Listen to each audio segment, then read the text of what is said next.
Hey, okay, this is I Read More Magazines. Um, I'm just going to lay out some articles today that tie some old articles to the present about the Hapsburg family, one of their subfamilies, which essentially operated as their intelligence apparatus called the Thurn Taxis family, and their relation to world politics today. The general idea throughout this channel's uh, series on this subject is to show how libertarianism, which is basically controlled by the Mont Pelerin Society and down through the American Heritage Institute, libertarianism and Fabian socialism and the Catholic version of Fabian socialism called distributionism, these are actually the triangle of where the world elite want to take the economy. Marxist economies are actually doing somewhat well. Look at China or Vietnam or post Marxist, but certainly influenced by Marxism. Russian economy is starting to do well. The BRICS nations are doing well. They're somewhat Marxist in nature, but they're not diehard Marxist in nature. And Marxism has all these issues, but it wasn't even Marx. um, yeah, but we're going on. The first article that we want to talk about is a New York Times article called "The It '80s Party Girl is Now a Defender of the Catholic Faith." This is about Gloria Thurn Taxis, who is hosting the Malteser Ball in New York City. Which means that her family is very extremely high up in the Knights of Malta, which is essentially now a collective of all of the old Guelph oligarchy. Um, that means the Habsburgs, the Saxe-Coburg and Gotha family, which makes up the Belgian, Dutch, and British royal family, and all these other Guelph families, some of them extremely old, that make up Italian nobility that nobody knows about anymore, and Swiss nobility that nobody else knows about anymore. But this woman, Gloria Taxis, who is so this high up in the Knights of Malta, is also a personal friend of Hillary Clinton, and meanwhile also a personal friend of Steve Bannon, and is actually starting what is called a gladiator school with. Okay, so gladiators weren't Catholic, so I want you to remember that. But she's starting a gladiator school with Steve Bannon, um, or she wants to anyway, out of one of her castles, as a means to indoctrinate youth into radical traditional Catholicism. And I'm sure this ties into the Circle, which is an Opus Dei type institution. We can talk about Opus Dei later and how they were actually quite easy on Marxists and how they tie in with the uh, rabbinical establishment. But anyway, here's the article. It's December 7th, 2018. Regensburg, Germany. Princess Gloria von Turn and Taxis breezed through her 500-room German palace, keys in hand, and a bracelet of rubies and a Virgin Mary charm on her wrist. She stopped to admire the ornate chapel where her grandmother-in-law, Crown Princess Helene Turn on Taxis, had died in bed, and where her friend Benedict um, XVI, the Pope Emeritus, once said Mass. She headed down the medieval cloister where she preferred to say her daily prayers. Okay, we're going to skip some of this because it's not really relevant. Okay, Princess Gloria, once christened Princess TNT for her explosive years as a hard partying, art collecting, punk haired aristocrat, has grown in the Sun Queen, around which many traditional Roman Catholics opposed to Pope Francis's orbit. Her Regensburg Castle is a potential gladiator school for conservative Catholics on a crusade to preserve church tradition. Her Roman palace overlooking the ancient Forum is preferred salon for opposition cardinals, bitter bishops, and populists like Stephen K. Bannon. So, salons are actually how any sort of artistic movement, enlightenment, philosophy movement, anything happened in history.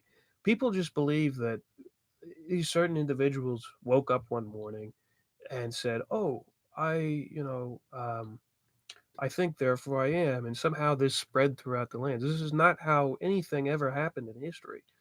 Anybody who is influential is often part of a salon, which is a group of philosophers, politicians, etc., that trade these ideas, and then it trickles down throughout the rest of society. It's how the French salons happened. Many of them were influenced by Venetian and Swiss, paid for. Madame de Stael is one of the famous um, so-called conservative aristocrats that, for some reason, supported through her salons all of the extremely radical philosophers in the French Revolution. But we're going on. So this is a salon now that brings all of these people together who make up the so-called conservative establishment in the church. Okay, going on. So this is about the salon. Many of them are hoping to use the sex abuse crisis that amounts to the greatest existential threat to the church to topple the 81-year-old pontiff Pope Francis, who they are convinced is destroying the faith. Princess Gloria, who is close with Hillary Clinton, the former Vogue editor Andre Leon Talley, and celebrities like Quincy Jones, rejected any suggestion that she was running a secret society out of her palaces, where she said she provided an open house in which a visitor could meet a transvestite or a nun. That's a kind of disturbing. The Turn on Taxes family makes tons of disturbing statements too. We'll figure this out later in some of these executive intelligence review articles. So she said she thought that the Pope was trying his level best, but added with a laugh, "He just doesn't sing my favorite hits first." She argued that instead of the Pope's emphasis on inclusion, the Church needed to honor its laws and doctrines and undergo a spiritual conversion, much like she had undergone when her husband died nearly 30 years ago, to a more missionary and orthodox belief. "We need to fight for the Church," she said, adding that Benedict had instilled in her the desire to fight for the faith, not only to save the tradition, to save the faith, but also to fulfill your duties. The princess sees her responsibility as feeding hundreds of hungry people in her refectory every day and being supportive of increasingly isolated priests. But some of these priests in her court have answered the call of duty by going to war. In August, Archbishop Carlo Maria Vigano published a letter accusing Francis of covering up abuse. His charges have so far proved unsubstantiated, but Princess Gloria called him a whistleblower. She recalled a fabulous conversation she had with Vigano over the summer at a dinner party at the Rome residence of Cardinal James Harvey, an American and fellow arch-conservative. The evening was sponsored by the Napa Institute, a wealthy conservative American Catholic group run by Timothy Bush, who sits on the board of the conservative Catholic media outlets that published Archbishop Vigano's letter. She said she did not talk with Archbishop Vigano about the bombshell letter, but hoped it would be a wake-up call to the church.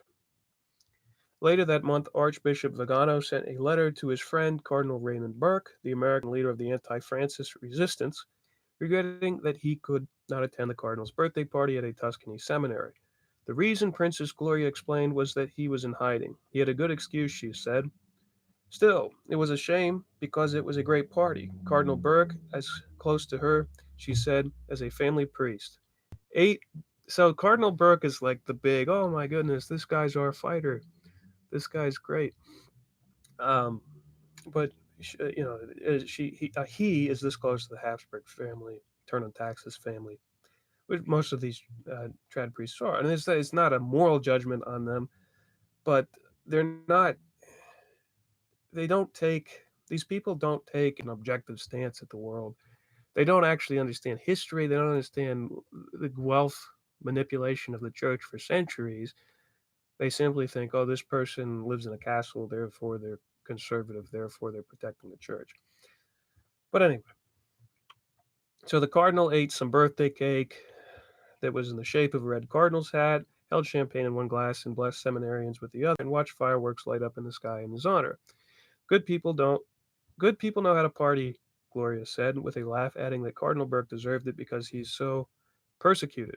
Several of Gloria's close friends have had a rough time under Pope Francis. Last year, the Pope fired Gerhard Ludwig Mueller, the German cardinal and critic, who was then the church's doctrinal watchdog. At her Roman palace, she introduced the cardinal to Mr. Bannon, who subsequently invited the German uh, cardinal to Washington headquarters, better known as Breitbart Embassy. So Breitbart, who was supposed to be such a big, he's a big CNP guy and a big Donald Trump guy, is this close to the Thurn and Taxes family. And we'll figure out the history of the Thurn and Taxes family now, and then we'll talk about the Hapsburgs. I think I have expose on Otto Hapsburg, who was really the architect alongside Count Goldenherz Kalergi and one of the ghostwriters of Mein Kampf for the European Union. Okay. And he's also he's the architect of Mont Pelerin and subsequently then the American Heritage Foundation, and uh, extremely influential in terms of Mont Pelerin and the Council for National Policy.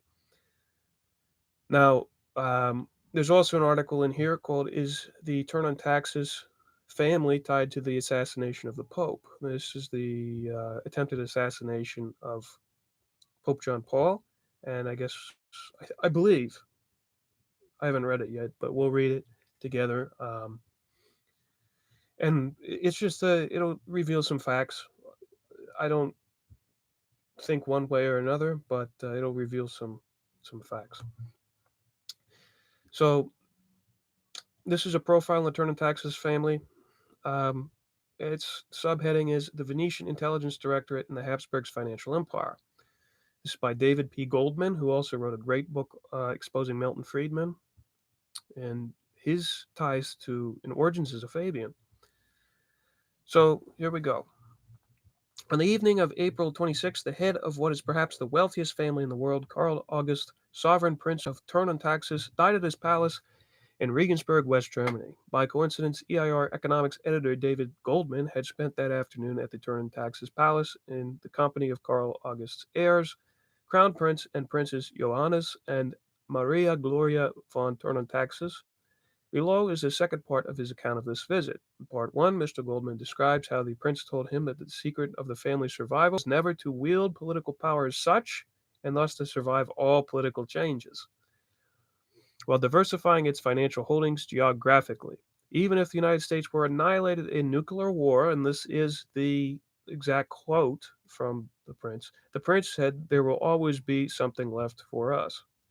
So these anti American people and this attitude is in anti-American Catholics, is that they want the United States destroyed. They want the Republican system destroyed, and many of them want it replaced with some sort of monarchy. And practically all of the monarchical candidates left are Guelphs or Habsburgs, any of these people. Mr. Goldman emphasized in part one that the family controls the Benedictine Abbey in central Bavaria near Regensburg, which serves as the chief training ground in Germany for the schismatic Lefevrist Roman Catholics. It was from those Lefevrist circles that the latest would-be assassin of Pope John Paul II came.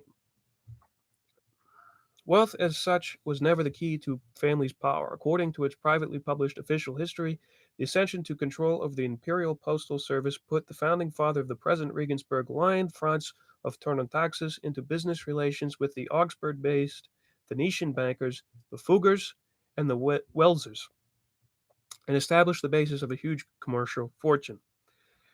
But the step upwards came after the family, whose origins goes back to the 13th century Bergamo in northern Italy, became the chief agents of foreign intelligence of the Republic of Venice, the landless octopus that spreads its influence throughout Europe. 9 years after France of Thurn and Taxis obtained the postal concession, gaining control of much of Europeans' communications, the Fugger banking house paid 600,000 thaler for the election of Charles V as Holy Roman Emperor. In the greatest exercise of foreign influence in the history of Venetian special operations. So by dominating, this is exactly what Benjamin Franklin did, and this is what Mossad has done, started to do in the 1990s. Ben Franklin became the postmaster, controlled the mail in the United States, um, and in the 1990s, 1980s, when you were hearing about all sorts of Israeli moles in the White House, the NSA was actually investigating Mossad. Um, and in the book Gideon's Spies, it's revealed that Mossad was using all of these Israeli-owned telecommunications companies to monitor the White House. And in fact, they said that they had all the recordings of the Monica Lewinsky phone calls. This is how you obtain power as a center of intelligence. How you gain power over other nations, and this is exactly what Venice did, which was never really considered itself Italian or never really considered themselves European. They considered themselves a separate empire. This is how they came to have so much influence, which is now kind of brushed under the rug whenever you look back on history. Going on, Hapsburg power was driven back only a century and a half later. After the 30 Years' War of 1618 to 48, and the conclusion of the Peace of Westphalia, which established the principle of sovereign nation state for the first time in international law, as against the Hapsburg notion of nationalist universal monarchy. As the greatest of all historians, Friedrich Schiller, reported in his History of the War, horrible conflict began with a provocation on part of the Viennese imperial court, as Vienna, Austria, the defenestration of Prague, when imperial agents were thrown out of a 100-foot-high window in Prague onto the castle dung heap. The defenestration gave the Habsburg forces the pretext to crush their opposition inside German-speaking Europe, only with French and Swedish intervention after 1628 under the guidance of Cardinal Richelieu. Was the Habsburg power driven back? Schiller concluded that although the war destroyed one-third of the entire German-speaking population, the hand of industry was wiped out all traces of this destructive war and the beneficial consequences which accompanied it. The community of principle of nations remains. The Inquisition. Walking through the castle's endless galleries later that day with the family's professional historian, just make sure I'm still on.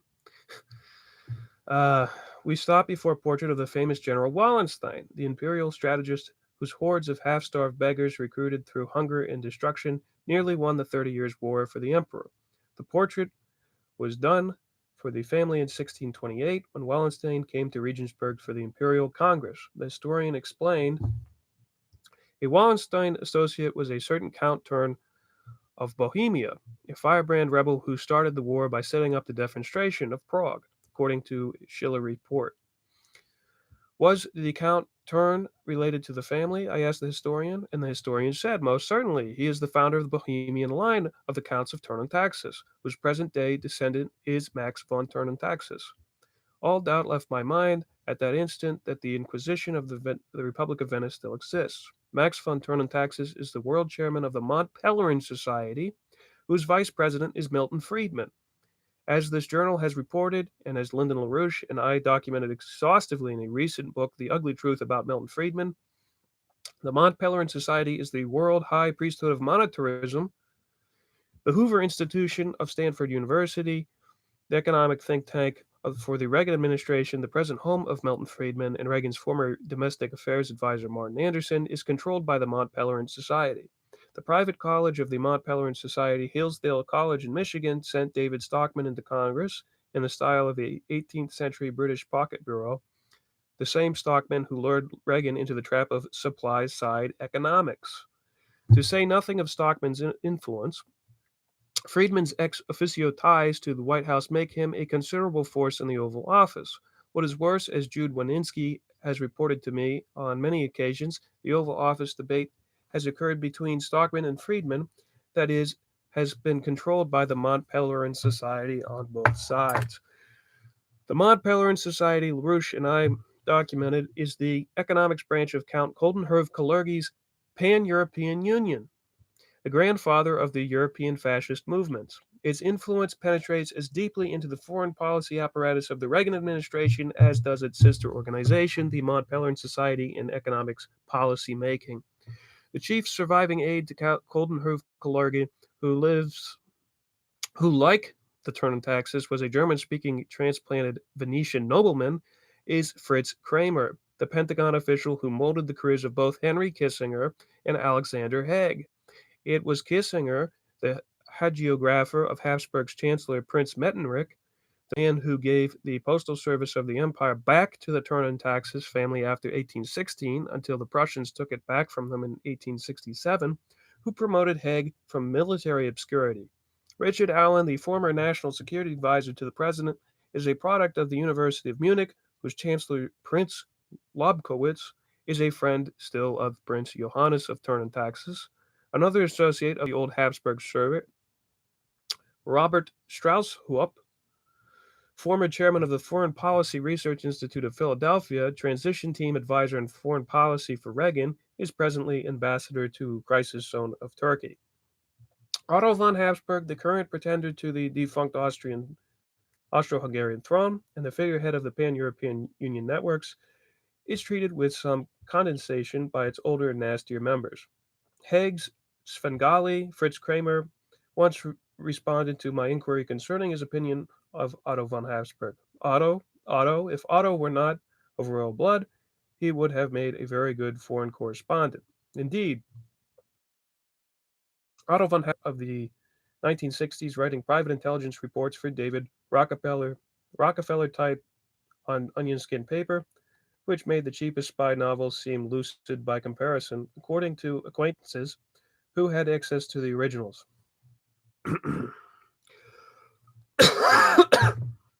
But the Habsburgs, at least two, and including the dubious Maeterlinck hunting lodge suicide, perhaps three leading members of which family were assassinated by Venetian-controlled anarchists during the last 40 years of the reign, included the 1914 death of Archduke Ferdinand. The trigger for World War I have always been figureheads. Their intelligence chiefs, the Thurn taxes, among others, have always been more important. I had asked the prince earlier, Prince Thurn taxes, what had become of the intelligence and diplomatic services of the Venetian Republic after Napoleon dissolved it in 1798. He responded that the Vatican, which had always despised the Venetian oligarchy as dangerous cultists, and there's a historical basis for this too, this is my editorial, that Venice founded not one but two Arian patriarchates, which eventually became the single patriarchate of Venice. But not only were they Arian, but they were also, this is comprised by the Lombards who invented the Lombard banking system, some of the oldest enemies of the church. And this is partially why Venice emerged as such, as the way it did, as this force of evil in the world. Going on. Venetian oligarchy as dangerous cultists used the opportunity to chop up the fortunes and capabilities of the leading families. What survived then did so through connections to Austria, which absorbed, as a matter of historical record, the Venetian intelligence service. The Thurn taxes fortune, he concluded, represented the principal continuation of the Venetian intelligence, which the family had in any event guided for the preceding 4 centuries. But now, viewing Wallenstein's tortured expression, I became convinced that the man with whom I had just had dinner had as much power now as he did his forefathers at the height of the Habsburg power, and perhaps more power in the American government than any other individual.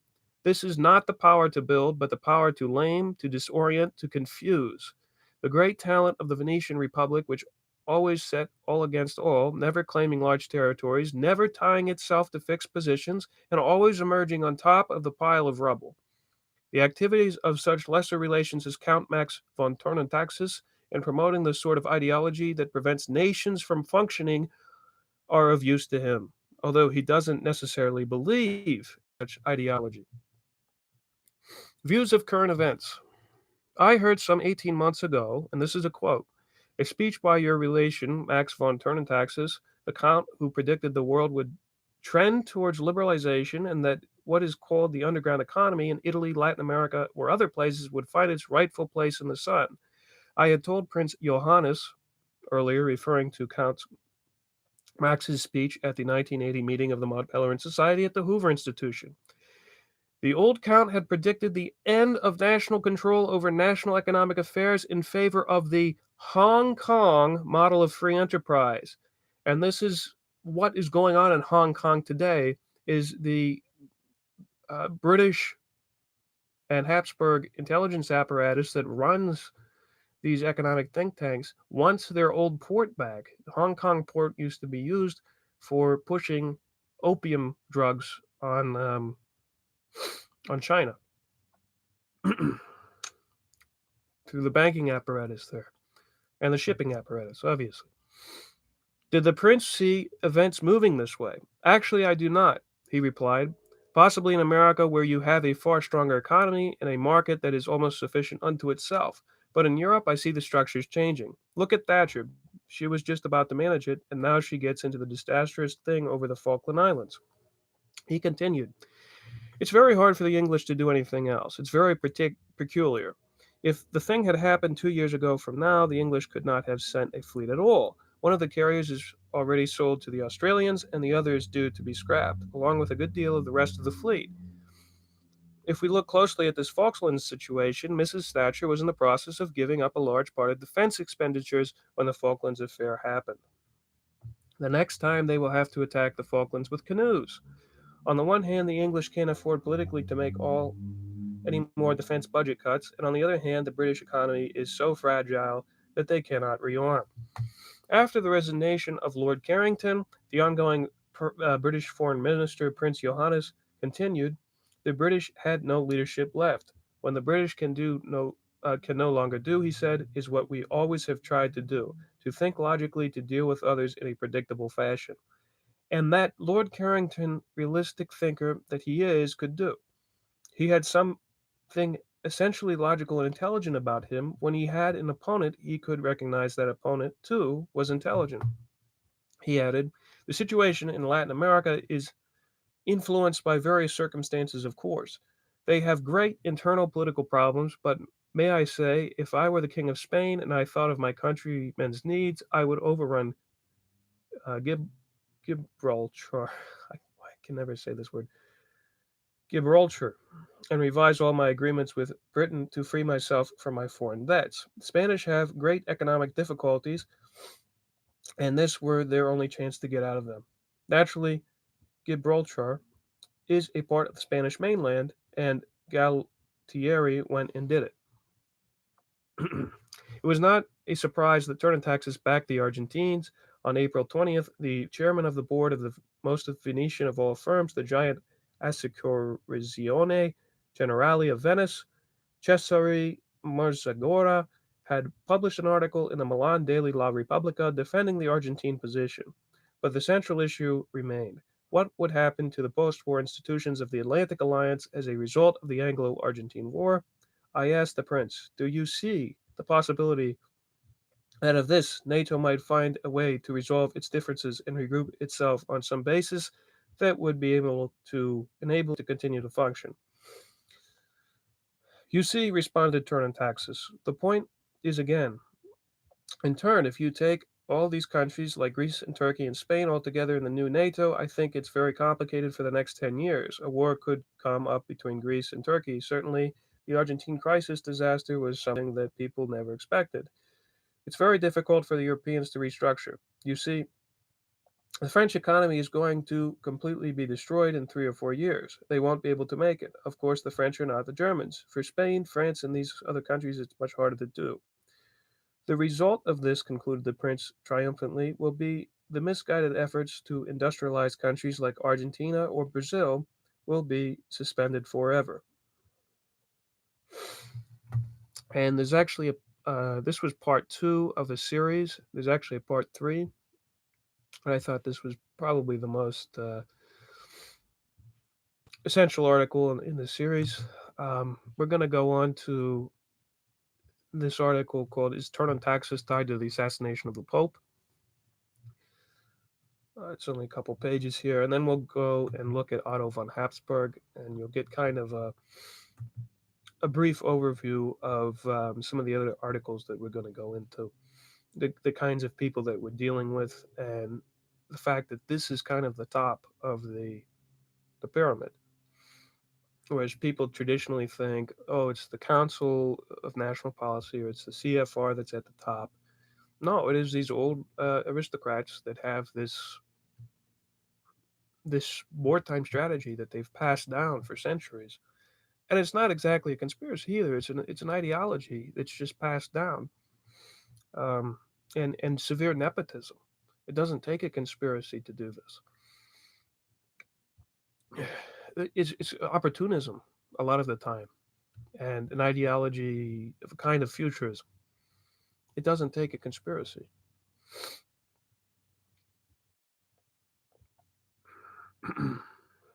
Okay, so here it is. Is the Thurn taxes tied to the assassination of the Pope? This is written February 5th, 1985. Ecclesiastical authorities and government officials of Venezuela have reported information leading to the conclusion that a branch of the family of Bavaria's Johannes Prince von Thurn Taxis is behind a new threat to attempt the assassination of Pope John Paul II during the Pope's impending visits to Venezuela and Peru, like Pazuzu, Peru. The known threat comes out of a Brazil-based cult, Tradition, Family, and Property (TFP), which is controlled by the princes of the royal family of Portugal, Bragança, the mother of Bavaria's Johannes Prince von Thurn Taxis. And this is actually one of the most influential tradcat groups in America. Arranges all sorts of seemingly nefarious marches and the homeschooling programs in this, but it's deeply rooted in destroying the American system of government, destroying Republican governments, and all sorts of other shenanigans. But going on. This is the third time in 4 years that a known assassination threat against Pope John Paul II has intersected the Thurn Taxis family's operations. According to published accounts of Turkish investigative journalists, 2.5 million West German Deutschmarks of Bulgarian funds were deposited in the Munich Bayerische Währungsbank on behalf of professional assassin Mehmet Ali Agca. The family of the Thurn Taxis has a significant interest in that bank and is viewed as the true controlling interest behind the bank. Another would-be assassin of the Pope, Johann Fernandez Kron, was a close contact of the same family's unofficial chaplain, Bishop Rudolf Graber. Now, the threat against the Pope comes from an organization headed by a cousin of Prince von Thurn Taxis, Prince Louis de Orleans e Bragança of Brazil. Three obvious questions are posed. Is only one section of the family of Thurn Taxis, Bragança, guilty of the plot to assassinate the Pope, or is it a combined power of these and related families really behind the plot? In both the first attempt to assassinate the Pope and the present threat, the Bulgarian secret services are heavily implicated in the overall operations. Is there a pact between the Soviet bloc and the family Thurn Taxis family? Finally, since Johannes Prince von Thurn Taxis has avowed himself the paterfamilias of the family, is the prince wittingly complicit in the assassination operations of members of his family? What does the prince himself have to say, which might lead us towards these answers? 4 times during the evening of May 10th, 1982, Johannes Prince von Thurn Taxis informed my wife, Helga Zepp LaRouche, that she would soon die. She had already been the target of an assassination attack by an East German on September 22nd, 1981, and was still convalescing from an injury caused by that attack. Later, after this encounter with Thurn Taxis, she was the target of 2 more attacks. On the evening in question, Thurn Taxis' wife, the Princess Gloria, made reference to a possibility of Helga's death in a vehicular accident, and Johannes informed Helga, "We are the Inquisition," a brag which is technically accurate. I want to say something here. The LaRouche organization, after LaRouche's imprisonment, and all after the Clinton administration, really stopped talking about the Habsburgs, the Venetians, etc. They took sides with this kind of conservative melange. I don't know exactly why they did it. They did it kind of during the Reagan administration, but they've completely stopped talking about a lot of these things, which are incredibly relevant. And also, what disappeared is all of these assassination attacks. The only people that they really talked about were Henry Kissinger, the ADL, and Robert Mueller from there on, who have all attempted to kill LaRouche in kind of Waco style police action when they came onto his ranch and tried to arrest him. But they've stopped talking about the Knights of Malta assassination attempts and all of these other things, which are all tied into the same network, run by this network. And what's interesting is somebody like uh, Seymour Hersh was the victim of a character assassination when he even tried to peep about it. He didn't write an article about it. He just kind of gave an offhanded comment about the Knights of Malta, and he was suddenly overrun by this entire media operation um, as a character assassination, despite the fact that somebody like Eric Prince is the epitome of what the Knights of Malta really is. And the other guy, his personal friends who were just busted with child porn, and also busted trying to supply arms to the Free Syrian Army, who were also Knights of Malta. But going on. So at that time, it was difficult to determine whether the prince's threats were intended seriously. If there is one reputed aristocratic quality which the prince and his wife lack, it is the Höflichkeit. They have the reputation of being the worst boors on 3 continents. At close quarters, as Helga and I have observed the prince, he passes for the worst drunken lout of bucolic barbarism. Among aristocrats, he reminds me personally of the inner circle of Roman emperors Tiberius and Nero, or of some degenerate Pompeian aristocrat plopping a fat, living slave into a pool filled with lampreys on a sheer caprice. The prince's accomplishment is that he is without a doubt the ultimate bore of the 20th century, a cultural specimen of the lowest breed of men. Otherwise, one recognizes him in Dante's Inferno, head shoved downward into the pit. The prince's exhibits what might be described as a species of hatred against women in general, and delights in reducing even members of the extended family of Saxe-Coburg und Gotha, which is the Queen of England's family, to humiliations of one sort or another. Death threats, whether intended or merely the ultimate bored sadistic prank, are notoriously the prince's stock in trade. Security experts consulted agreed that the prince's death threats to Helga might be simply a typical boorish prank of Johannes, or might also be seriously intended. Whatever questions exist on the subject of Princes Johannes and his Bulgarian connections, there is no doubt his family's involvement in the network of cults behind the assassination threats against the Pope. The Venetian oligarchy. Although the Thurn family of Bavaria and Bohemia is often misdescribed as German, the princes rightly insist that he is a Venetian. The family appears prominently in the annals of Venetian oligarchy during the 13th century as a leading aristocratic family of the Bergamo, Italy. Bergamo was, at various points in history, either an outright part of the Venetian Empire or a key agent of influence on the border of the empire against Italian and also French influences centered upon Milan and Florence. Under Venetian sponsorship, the family rose to prominence as the Venetian family of Torre Itasso, presenting the ruling family of the Venetian colony of Trieste. The establishment of the power of the Dutch-German branch of the family dates from the period preceding the 30 Years' War, 1618 to 48, in Central Europe. A Holocaust started, in fact, by a member of the family Thurn of Bohemia's fenestration. Thurn on taxes is the German translation of Torre Itasso.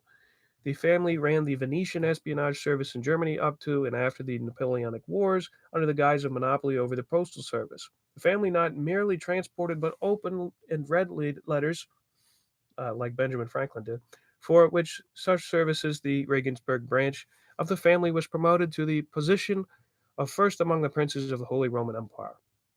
In the 20th century, the family played a key role in creating Adolf Hitler and the Nazi Party. Nazi Party, a creation of Gnostic cult called the Thule Society, of which members of the family of Thurn and Taxis as well as Professor Hoschofer, Rudolf Hess, and others were members. The family castle at Regensburg was the headquarters of Allgemeine SS, the aristocratic funding organization for the Nazi Party.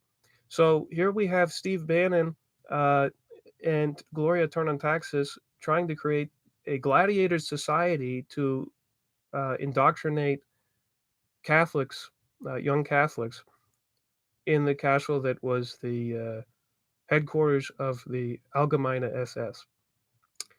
The Thule Society exists as an actively conspiratorial organization today and overlaps the cults of the Blue Army of Fatima and the Tradition, Family, and Property cult behind the present threats to the Pope.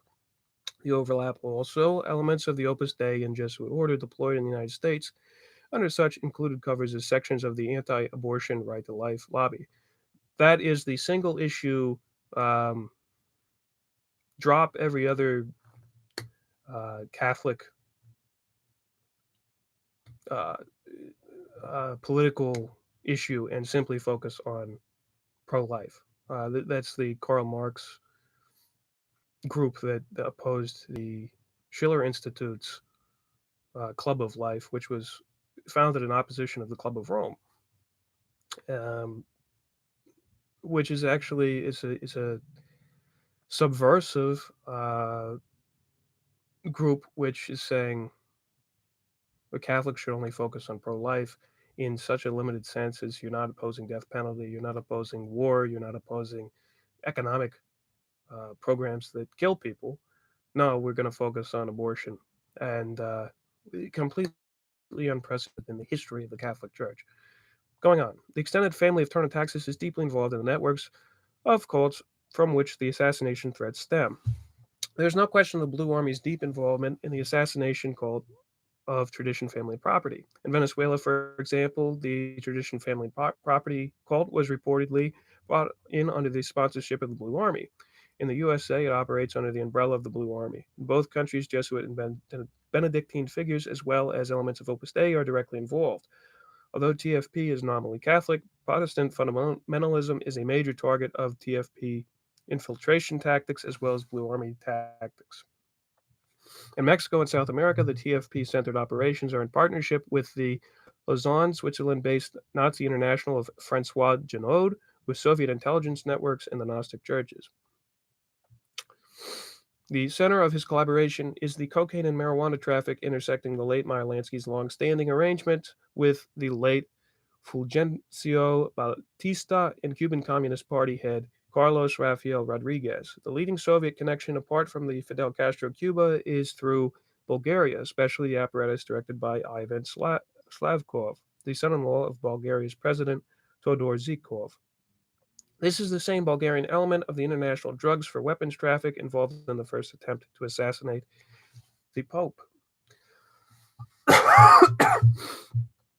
It is ironical that the professedly Jewish Anti-Defamation League of B'nai B'rith and the ADL-linked Sterling National Bank are up to their ears in this arrangement with Nazis and communists. The most notorious client of ADL's Kenneth Bialkin is the successor to Tibor Rosenbaum and David Gravia. Havana's Robert Vesco. Vesco and Carlos Leder, who may also be presently hiding in Cuba, are at the center of Lansky's machine ties to Bulgaria and Castro and Caribbean cocaine and marijuana trade. Also, ADL is a supporter of the international terrorist organization which claimed credit for the assassination of India's Prime Minister Indira Gandhi, the British-protected Khalistan Liberation Front. The key figure in ADL's collaboration with the Khalistan terrorists is John Speller, a professed special representative of the Bulgarian State Church. Notably, when the papal assassin Mehmet Ali Agha traveled to Bulgaria in 1980 as part of preparations for the assassination attempt, he traveled under a false passport issued in the name of a Sikh. The links between Sterling Bank and AFL-CIO President Lane Kirkland are also relevant to the threatened assassination of the Pope. Kirkland is the nominal leading figure of the State Department's Labor Front, AIFLD, which has repeatedly intervened in Spanish-speaking American nations to protect the elements associated with the Bulgarian-Cuban-linked guns for drugs trafficking.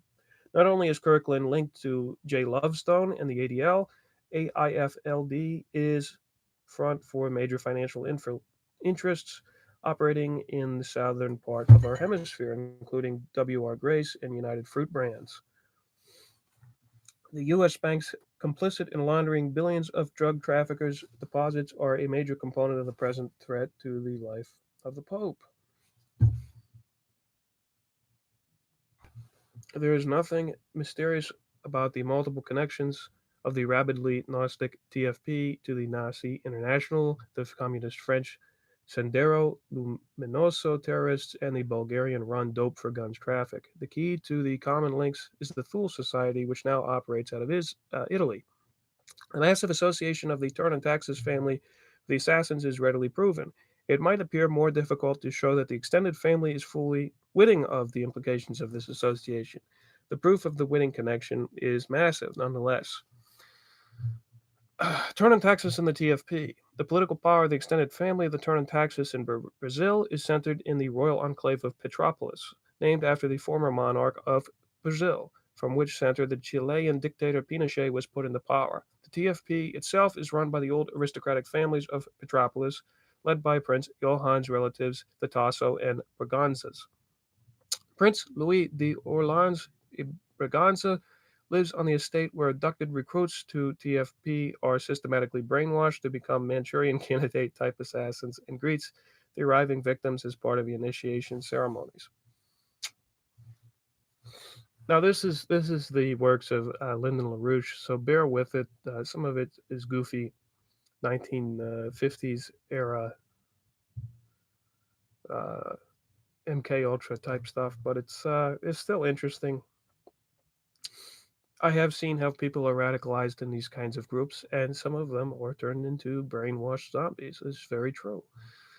The head of the TFP cult is longstanding Braganza family retainer Dr. Plino Goria de Oliveira, the man directly behind the assassination plot against the Pope.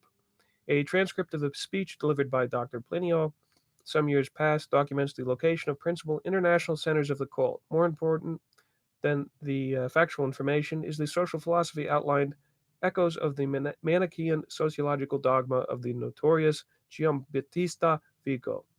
Plinio argues for the theocratic world empire, in which religious primates represent the first rank and a feudal aristocracy the second. For the rest of society, Plinio defends serfdom's alleged superiority over modern democratic republican reforms. From Italian and other circles, which are leading spokesmen for the Thule Society's conspiracy, there has been repeated attacks on Lyndon LaRouche's wife, Helga Zepp LaRouche, which not only points to the most probable motivation for 3 attempted assassinations against her, but reveal in crucial way the motives of the Thule Society in collaborating with Bulgaria for the attempted assassination of the Pope. From amongst these circles, Helga has been repeatedly described as a pernicious influence upon me because of her prominent part in promoting a revival of theology and associated thinking of Cardinal Nicholas of Cusa, who was behind the Counts of Florence and the Philoquae. Although it is true that I encouraged her greatly to pursue this work and that she has coordinated the task force with which I did the work, I did so because Cusa's theology and scientific method accordingly more or less perfectly with my own long-standing Leibnizian world outlook. These Venetian fellows missed the point. I was improved, but not otherwise changed by Helga's efforts of this account. It was their view, stated so explicitly by some of these, that but for Helga's influence, I was the sort of exceptionally clever fellow who might be guided into undertakings ultimately advantageous to their interest. The essence of the philosophy and the purpose of families linked to the Thule Society is their hatred of the golden renaissance of Cusa, Leonardo da Vinci, and Raphael. The leading genius behind the Renaissance was Cusa. Cusa, the successor of Dante Alighieri, is the principal architect, and this is kind of like a spiritual successor in the secular sense. Cusa is the successor of Dante Alighieri, is the principal architect of the modern form of sovereign nation state, and the 15th century conception of natural law, which informed the framers of the U.S. federal constitution. These feudal oligarchs seek to create a theocratic feudalist one-world utopia modeled on the hideous degeneration of European society, which prevailed during the first half of the 14th century during what history defines as the New Dark Age of the 14th century. Now here comes the Fabian influence. John Ruskin's Theosophical Pre-Raphaelite Brotherhood is typical of the form this view takes today in the present-day Britain. For related reasons, the idea of revival of Cusa's ideas terrifies these fellows. Therefore, the special hatred they have is directed against Helga Zepp LaRouche. The Thurn family's political motive for desiring the assassination of the Pope is even clearer than the motive for their special hatred against Helga. Apart from the family's links to rapidly heretical Gnostic Tula society's Neo-Catharism, the Thurn family has a long-standing special relationship to Russia, Soviet Russia. This includes its efforts to bring about a fusion of the Roman Catholic and Russian churches, a fusion based on eradicating the heritage of St. Augustine and Augustinian doctrine of Filoloque from the Western churches. Now, if you remember, Clement XIV and Nicholas of Cusa both wanted ecumenism with the Orthodox churches, but they wanted the Orthodox churches to come around to the Catholic position.